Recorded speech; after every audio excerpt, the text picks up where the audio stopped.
말씀을 나누도록 하겠습니다. 여러분 한 주간 잘 지내셨습니까? 저희 단기 선교팀은 여러분 기도해 주셔서 하나님께서 놀랍게 너무나 참 은혜롭게 모든 것 예배해 주시고 순적하게 인도해 주셔서 은혜롭게 잘 다녀왔습니다. 선교 보고는 이제 다음 주에 좀 정리를 해서 영상도 좀 준비하고 그렇게 해서 보고를 드리도록 하겠습니다. 우리 한번 인사할까요? 앞뒤 좌우로 사랑하고 축복합니다 하고 인사하겠습니다.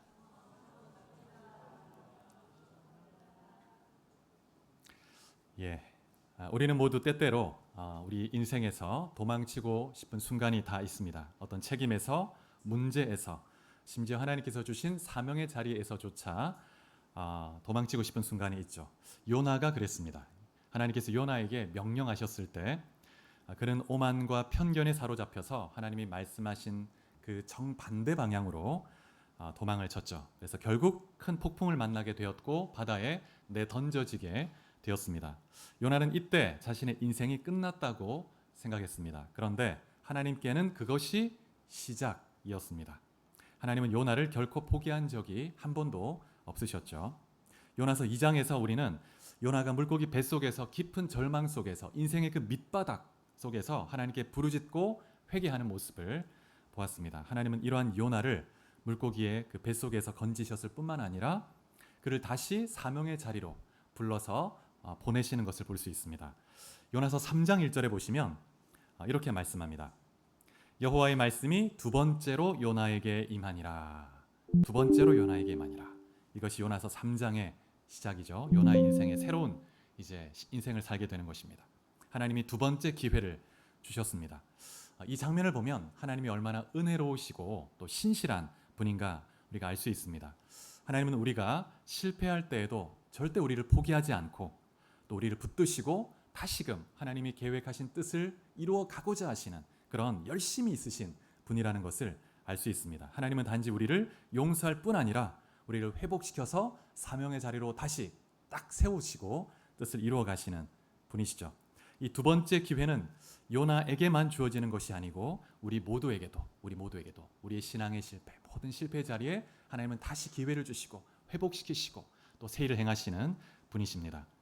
우리가 어떤 실패를 경험하든지 또 얼마나 하나님으로부터 멀리 도망쳤든지 간에 하나님은 우리를 향한 계획을 가지고 계시죠. 그래서 끝까지 우리를 추적해서 우리를 향한 그 계획을 마침내 이루어내시는 놀라운 하나님이십니다. 그래서 우리는 그 하나님의 불가항력적인 은혜 앞에 무릎을 꿇을 수밖에 없고 정말 감격함으로 주님을 따라갈 수밖에 없는 사랑의 포로가 되어버리죠. 그러한 은혜가 이 요나서에서 우리가 발견할 수 있습니다. 하나님의 그 끊임없는 은혜와 사랑, 하나님은 우리가 스스로 자격이 없다고 느낄 때에도 우리에게 손을 내미십니다. 요나는 정말 자격으로 따지면 하나님의 선지자라고 불릴 자격이 없죠. 근데 하나님은 다시 손을 내미시고 하나님이 보내시는 것을 볼 수가 있습니다. 그래서 우리가 하나님의 그 부르심 앞에 겸손히 응답하기만 하면 그러면 하나님은 언제든지 우리를 통해서 우리를 쓰실 수 있다는 것을 믿으시기 바랍니다. 요나가 다시 니느웨로 가는 이 장면을 보면 우리가 실패해도 하나님의 계획을 절대 좌절시키지 못한다 하는 것을 우리가 기억할 필요가 있습니다. 하나님은 은혜로우시고 우리를 다시 부르시고 역사하십니다. 이 순간에도 우리를 향해서 하나님 이렇게 말씀하십니다. 일어나라, 내가 너를 다시 부르노라, 내가 너를 부르노라. 하나님께서 여러분 각자에게 부르시는 이 하나님의 음성을 들을 수 있기를 축복합니다. 자, 그러면 요나가 하나님의 두 번째 부르심을 받고 니느웨로 가는 장면을 좀 살펴보겠습니다. 3장부터 살펴볼 텐데 요나가 니느웨 사람들에게 어떤 메시지를 전했는지 3장 4절에 그 내용이 나와 있습니다. 3장 4절에 보면 이렇게 말씀합니다. 요나가 그 성읍에 들어가서 하루 동안 다니며 외쳐 이르되 40일이 지나면 니느웨가 무너지리라 하였더니 요나가 니느웨 성읍을 다니면서 뭐라고 했냐면 딱 한마디 했습니다. 40일 지나면 이 성이 무너질 것이다. 그냥 밑도 끝도 없이 40일 지나면 이 성이 무너질 것이다. 이렇게 선언했습니다. 그들의 죄악이 무엇인지 하나님 어떤 분이신지 하나님의 뜻이 무엇인지 전혀 언급하지 않습니다. 3장 2절에 보면 니느웨는 사흘 동안 걸어야 할 만큼 아주 큰 성읍이라고 말씀하고 있습니다. 그런데 요나는 그 큰 성읍을 그냥 한나절 그냥 다니면서 대충 그냥 선포한 것입니다. 회개하라고도 말하지 않았습니다. 이런 걸 보면 요나가 그냥 무성의하게 대충 전한 걸 볼 수가 있습니다. 근데 이런 무성의하게 전했던 대충 그냥 전했던 그 메시지에 대해서 이 니느웨 백성들의 반응이 너무나 놀랍습니다. 5절에서 3장 5절에서 8절에 보면 그 반응이 나와 있는데요. 왕과 그 신하들이 조서를 내리는데 사람들뿐만 아니라 가축들까지도 다 금식을 시켜라. 가축도 아무것도 먹이지 마. 다 금식해라. 그래서 요나가 이스라엘 선제로 활동할 그 당시에 이 니느웨의 역사적 상황이 어땠는지 좀 이해할 필요가 있는데요. 니느웨 백성들이 요나의 메시지를 이렇게 겸하게 어떻게 받아들일 수 있었는가? 역사적 배경을 좀 살펴보면 조금 수긍이 되기도 합니다. 당시 아시리아는 군사적으로 여러 번 이 전쟁에서 이 타민족과 패배를 했습니다. 그리고 외교적으로도 실패를 경험했고 또 기근이 아주 심한 기근도 있었고 또 내부의 반란도 일어나서 내외부적으로 여러 가지 어려움에 직면해 있었습니다. 특별히 BC 784년과 또 762년, 20년을 이렇게 사이에 두고 갭을 두고 일식이 있었습니다. 일식이. 그래서 태양이 갑자기 낮에 가려워지면서 캄캄해지는 이런 사건이 이 10년을 두고 있었는데 고대 사회에서 일식은 굉장히 두려운 징조로 어떤 신의 어떤 진노로 이해를 했습니다. 그래서 이런 일들이 잇따라서 쫙 일어난 거예요. 그래서 니느웨 백성들의 마음속에는 불안함과 두려움에 사로잡혀서 굉장히 가난해져 있었습니다. 하나님께서 이 백성들의 마음을 굉장히 가난하게 딱 준비시켜 놓은 거죠. 요나가 그냥 대충 전하고 그냥 하나님이 이 성을 멸망시키실 것이다 막 대충 했는데 근데 겸허하게 회개하고 나오는 것입니다. 그래서 요나가 전했을 때 두려움이 막 엄청나게 엄습해서 야 정말 뭔가 심판이 또 있나 보다. 그래서 회개를 한 것이죠. 하나님께서는 이 40일을 통해서 니느웨 사람들에게 회개의 기회를 주기를 원하신 것입니다. 그들이 진정으로 회개할 수 있는 시간, 그런 시간을 허락하셨는데 이 40일은 하나님께서 니느웨 백성들에게 주신 은혜의 시간이자 심판과 자비가 교차하는 그런 순간이라고 할 수 있습니다. 성경에 보면 40일은 이 40이라는 숫자는 굉장히 의미 있게 상징적인 의미로 많이 사용이 되는데 모세가 시내 산에서 40일 동안 여러 차례 하나님과 교제하며 기도하는 시간을 가졌는데 하나님 앞에 나아가서 율법의 말씀을 받죠. 40일 동안. 그리고 이스라엘 백성들이 금송아지를 만든 이후에 모세가 40일 동안 또 올라갑니다. 금식을 합니다. 그러면서 중보기도를 드리죠. 그때 하나님께서 이 백성들의 죄를 사하시고 또 그 언약을 다시 새롭게 하고 언약을 갱신하는 것을 볼 수가 있습니다. 또 예수님께서도 공생의 사역을 시작하시기 전에 광야에서 40일 동안 금식하시며 기도하십니다. 이때 사탄의 시험을 받으시죠. 그래서 이 40일은 예수님의 사역을 준비하시는 영적인 그런 준비 기간이었습니다. 그래서 시험을 이기고 이제 성령 충만을 받고 이제 하나님의 뜻을 이루어가는 그런 기간이었죠. 그래서 신구약 성경에서 이 40일은 하나님의 심판과 은혜가 맞물리는 굉장히 상징적인 그런 순간이었습니다. 그래서 하나님은 역사를 이루어 가실 때 구속의 역사 가운데 이 40이라는 숫자를 굉장히 의미 있게 사용하시는 것을 볼 수가 있습니다. 그래서 요나서 3장에서 이 40일은 니느웨 이 성을 향한 하나님의 심판의 경고이기도 하지만 동시에 회개의 기회를 주시는 은혜의 손길이기도 했습니다. 그래서 하나님은 니느웨를 즉각적으로 멸망시킬 수도 있었지만 그렇게 하시지 않고 이들이 회개할 수 있도록 40일이라는 기회를 주신 것입니다. 니느웨 사람들은 겸손함 속에서 이 기회를 붙잡았죠. 그리고 전심으로 회개를 했습니다. 그럴 때 하나님께서 이 회개를 받으시고 은혜를 베푸시고 자비를 베푸시고 진노를 거두신 것이죠. 여러분, 하나님께서는 우리에게도 회개의 기회를 늘 주십니다. 우리가 잘못을 할 때마다 즉각적으로 징계 채찍을 드시는 것이 아니고 기다리시죠.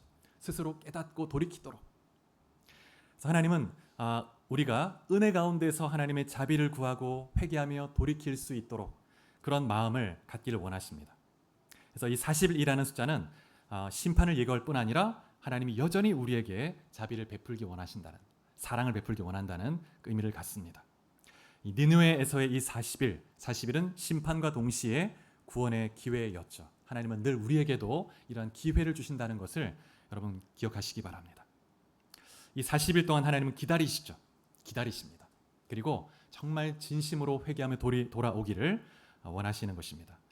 니느웨 사람들이 그랬던 것처럼 혹시 우리 마음속에도 하나님이 또 우리가 회개하며 나오기를 기다리고 계시는 부분이 있지 않는가 돌아보면서 하나님 앞에 나아갈 수 있길 바랍니다. 8절에 3장 8절에 보면 이 니느웨 이 사람들이 악한 길과 손으로 행했던 강포에서 떠났다고 말하고 있습니다.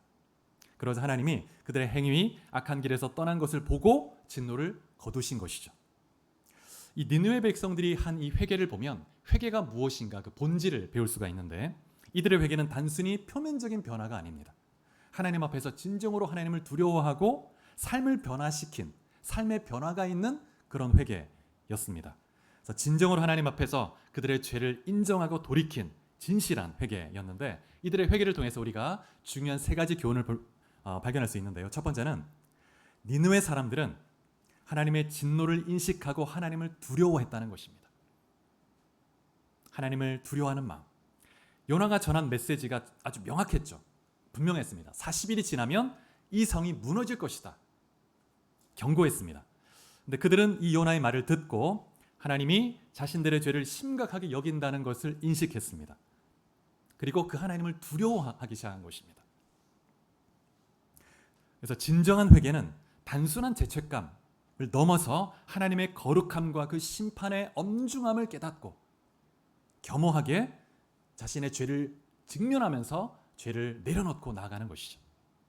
두 번째, 니느웨 사람들의 회개는 말로만 그치지 않았다는 것입니다. 어떤 의식으로만, 금식이라는 어떤 외적 의식에 그치지 않았습니다.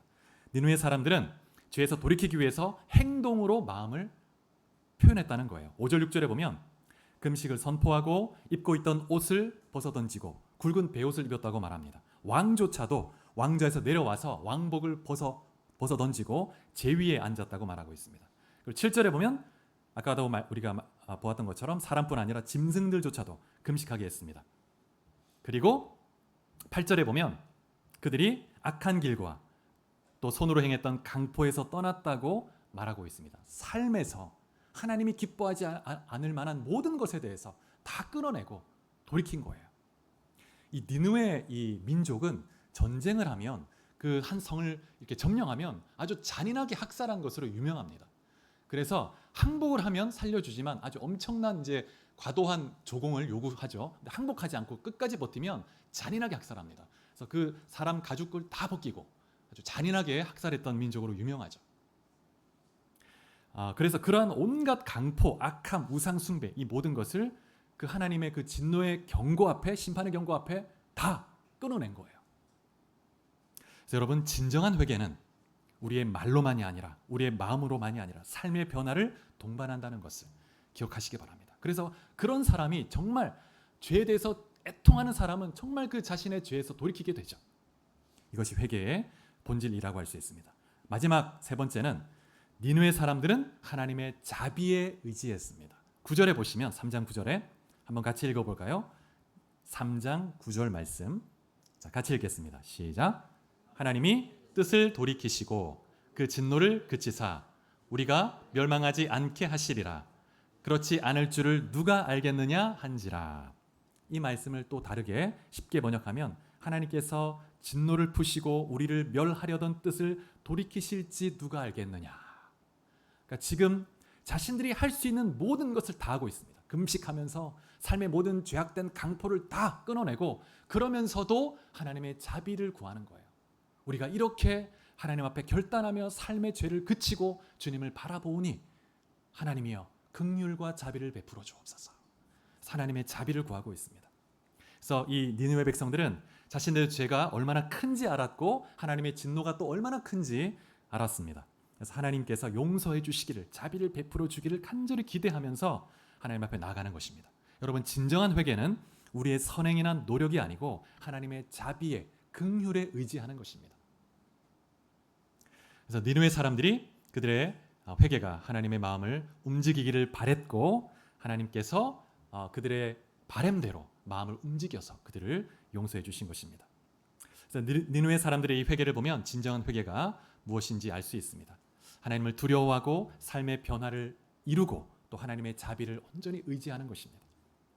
우리도 진심으로 회개할 때 니느웨 사람들이 했던 것처럼 우리가 정말 전심으로 삶의 죄를 그치고 하나님의 긍휼을 구하며 나아가면 하나님은 언제든지 용서해 주시는 분이십니다. 특별히 우리에게는 니느웨 사람들에게는 없는 놀라운 축복이 있죠.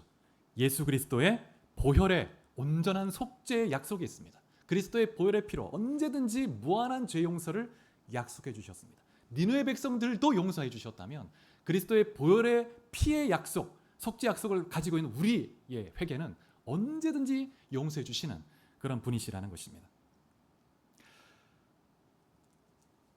요나서 1, 2, 3장 이렇게 마무리가 되는데 1, 2, 3장 이 자체만으로 요나서의 스토리가 완벽한 하나의 스토리를 이루고 있습니다. 4장이 굳이 없어도 요나서는 완벽한 하나의 플롯을 형성합니다. 하나의 사건, 하나의 이야기죠.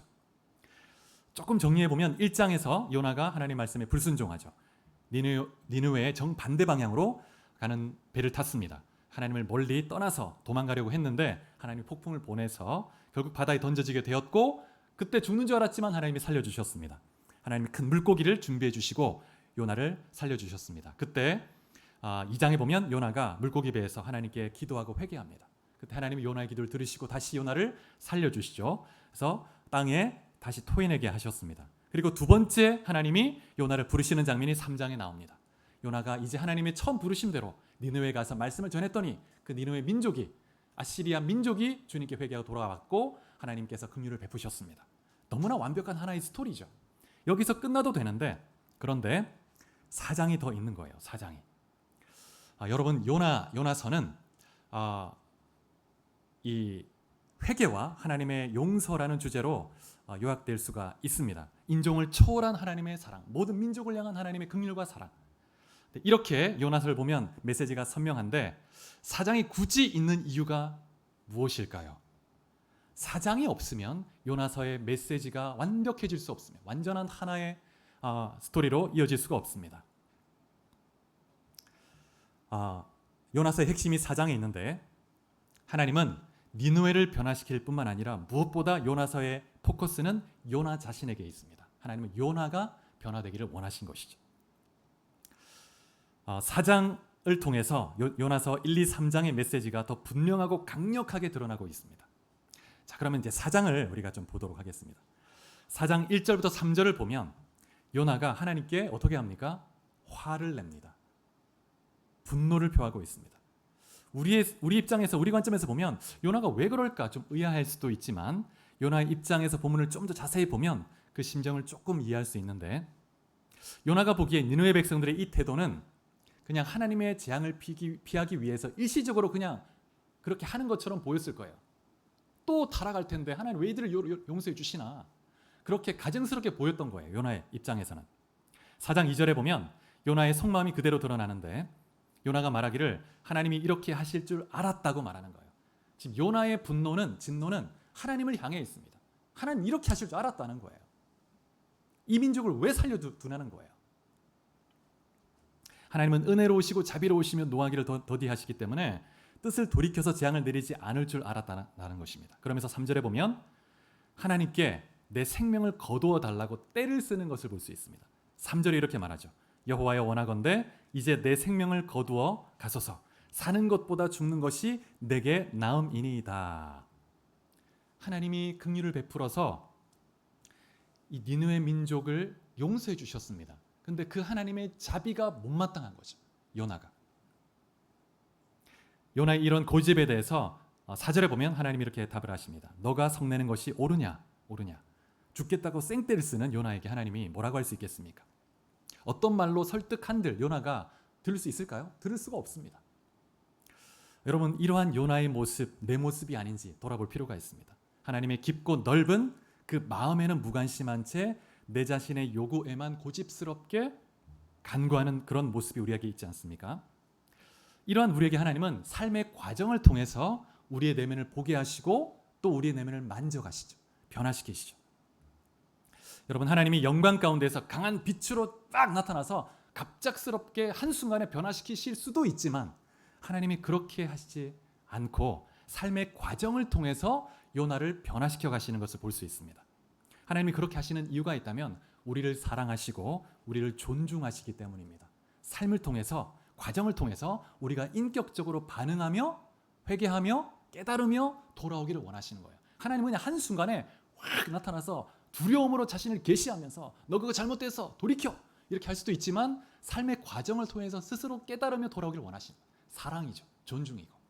여러분 우리가 자녀를 키울 때 가장 힘든 게 자녀가 깨닫고 돌아오도록 기다리는 거예요. 가장 쉬운 게 매를 드는 거죠. 매를 드는 거.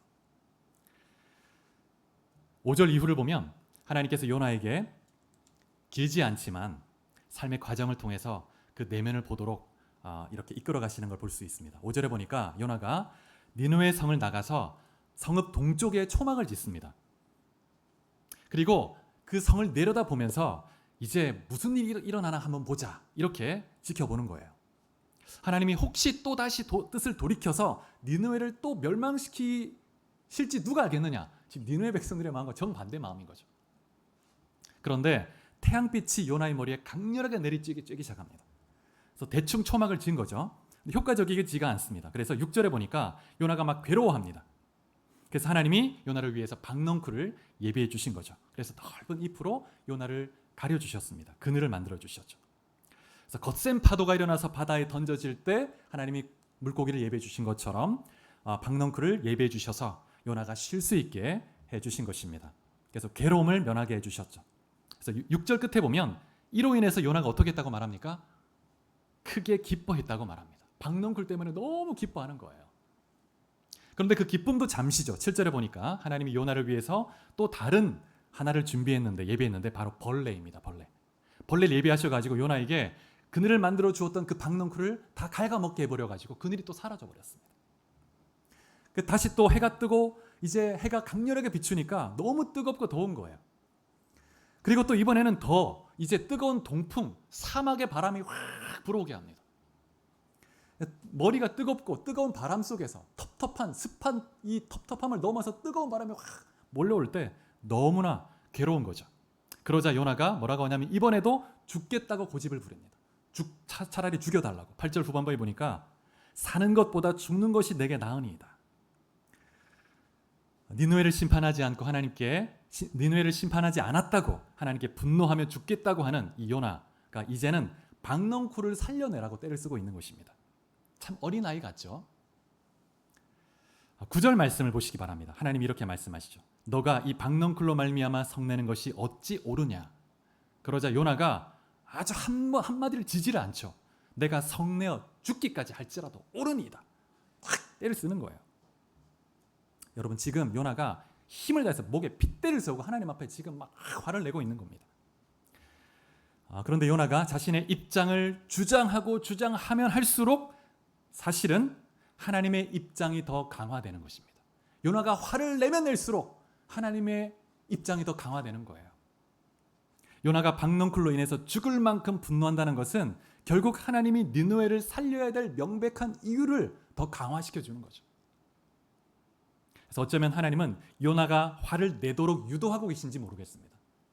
그 자신이 부끄러우시도록. 사무엘하 12장에도 그런 장면이 있죠. 밧세바를 범한 다윗에게 하나님이 나단 선지자를 보냅니다. 다윗은 바로 치실 수 있지만 하나님이 기다리시는 거예요. 과정을 통해서 깨닫게 하십니다. 그래서 동일한 방식으로 이 다윗의 죄를 지적하는데 비유를 들어서 뭐라고 하냐면 가난한 자의 양을 빼앗은 부자에 대해서 설명합니다. 그러자 다윗이 아주 흥분하죠. 그러면서 반드시 이 부자는 죽어야 될 것이다. 그러자 나단이 이 부자는 바로 당신입니다. 그렇게 하는 거예요.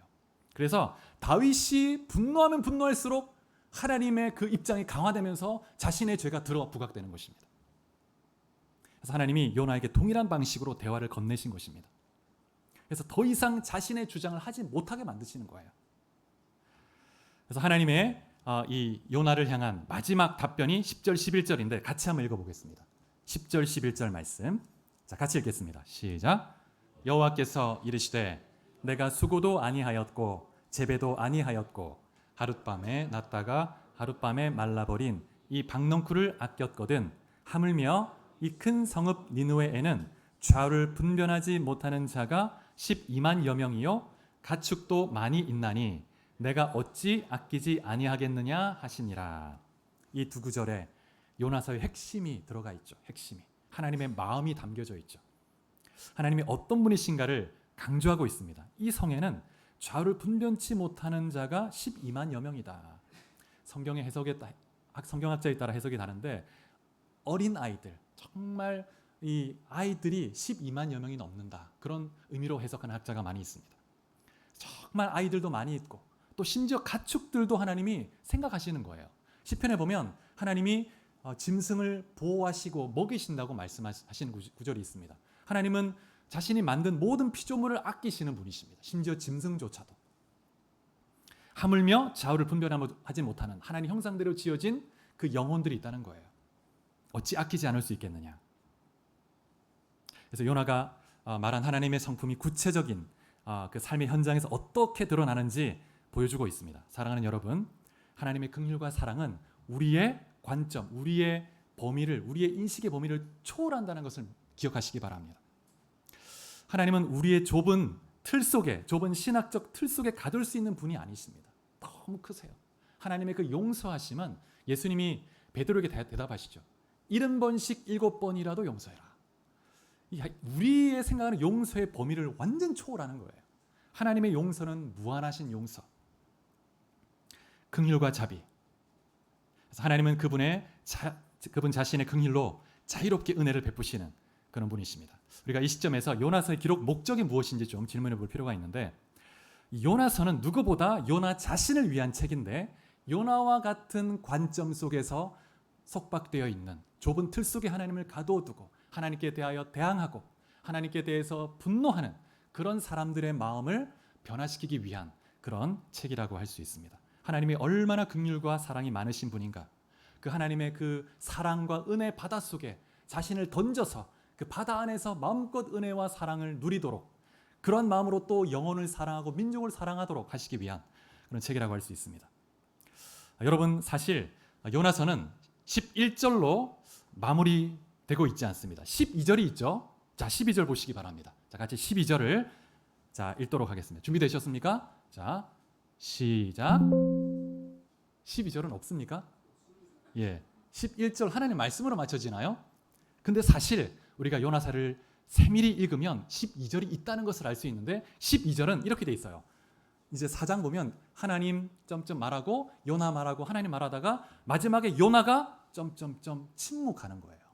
요나가 할 말을 하지 못하고 침묵하는 장면으로 마무리되는 것입니다. 그래서 요나서를 볼 때는 요나의 침묵이 마지막 절인 것으로 보아야 합니다. 여러분, 요나가 그 침묵 속에서 어떤 마음이었을까?